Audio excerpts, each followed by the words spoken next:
Mr Limbrick, with a question, please. Thank you, President. My question is for the Minister for Equality. The Minister would know that I have a strong interest in the defence of the rights of Victorians, and indeed it's been one of my main sources of disagreement with the government over the last few years. But my question to the Minister is this: do the rights of biological women and transgender women sometimes come into conflict?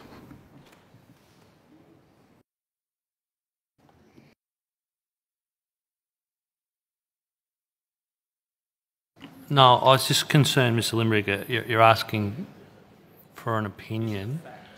Like, if you'd like to change the terminology, please.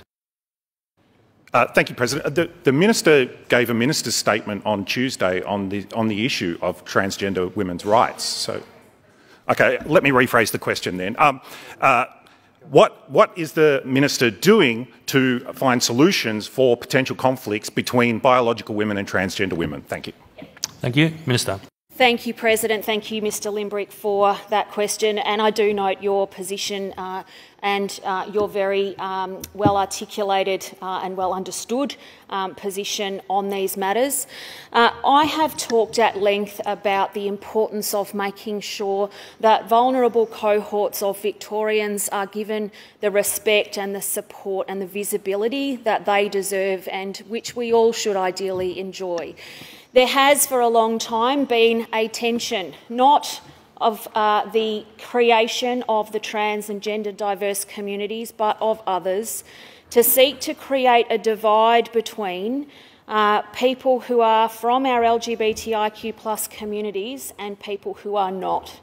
And it's a really dangerous distinction, to my mind, to be drawing, not just because what it does do is perhaps permit or encourage the stigma that we as LGBTIQ+ people live with, but also to seek to excuse conversations in the name of civilised debate or different views that are at their heart about saying that one particular group within our communities should have lesser rights to participate in a range of activities that we all take for granted. For example, being able to apply for a job and actually get it without your gender or gender identity or sexuality being part of a decision not to employ you.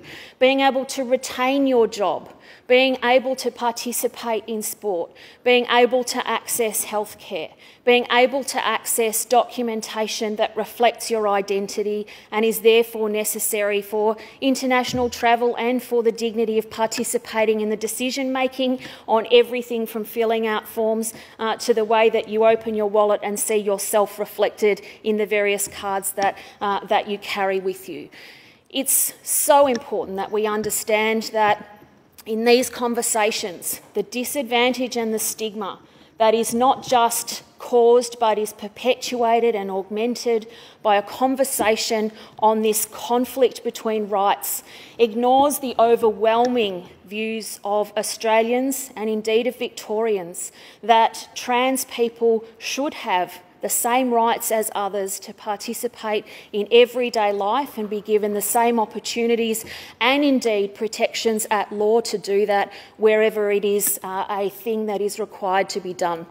Again, really importantly, I want to see that any conversations about trans rights are done in a way that actually recognises the damage that they cause and recognises the desire for trans people simply to be able to live in the same way as everybody else. Mr Limbrick, supplementary. Thank you, President, and I thank the Minister for her answer. It's sounded to me from your answer, and I don't want to put words in your mouth, that you don't see that there is a conflict because to my mind, it looks like there may be situations where there are conflicts where the government may need to look for solutions on how to manage and deal with those conflicts. That was a statement, but I think the Minister's prepared to respond. Minister. Thank you, President.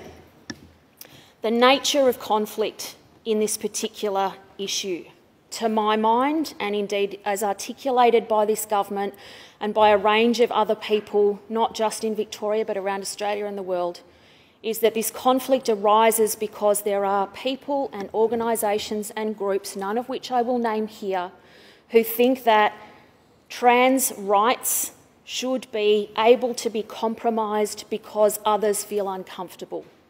That is a conflict, to my mind, that is a contrivance, that is in fact something that seeks to excuse an argument, to denigrate, to weaponise against and to cause or perpetuate discrimination or stigma in the name of the idea of